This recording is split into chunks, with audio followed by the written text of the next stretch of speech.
Unyana kaVathiswa Kgasi uAzola waqokobhiswa waze wangcuthekiswa abatyholwa ngamagosa karhulumente babanjwa kodwa emva kwethuba elingephi bakhululwa kuba kusithiwa kusaphandwa.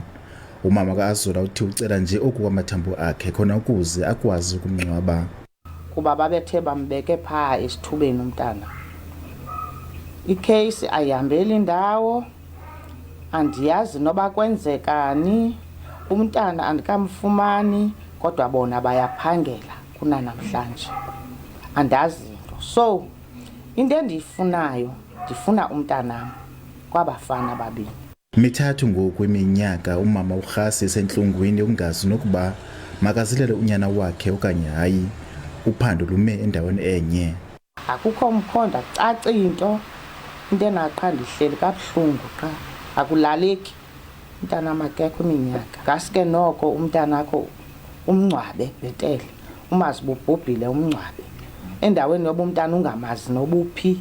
Umbutho olwela amalungelo abantwana iKhula Community Development Project uthi ubulungiswa mabenziwe ngokufanelekileyo. Xa usithi mabakhulu lokho umntana kakabikho, loo nto iyaxela nje mhlophe uba kulelwe kwicala lomthetho. Siyacela into yoba makuqiniswe umthetho waseMzantsi Afrika ukwenzela uba nomama lo ulahlekelwe ngumntwana kodwa akalahlekanga uthathile. Aba bantu bamthathayo bakambuyisi kodwa bona bayavuma basamthatha sambuyisa babemthatheki bambuyisela.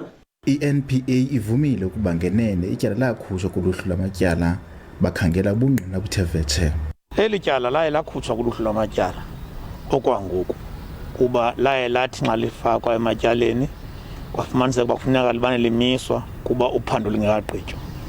Okwangoku ke eli tyala lisengaphandle kuluhlu lwamatyala lawuthi xa sekugqitywe uphando amapolisa abuyise idokethe esithi uphando ligqityiwe thina siphinde silibuyisele sitshutshise. Lo gama olusapho luphulukene nethuba lokuphinde lubone unyana walo esaphila. Bathi ngoku abenzi bobubi mabajongane nengalo yomthetho. Bathi iminyaka emithathu besentlungwini mininzi kakhulu. Kwindaba ze-SABC Nkululeko Nyembezi eMthatha.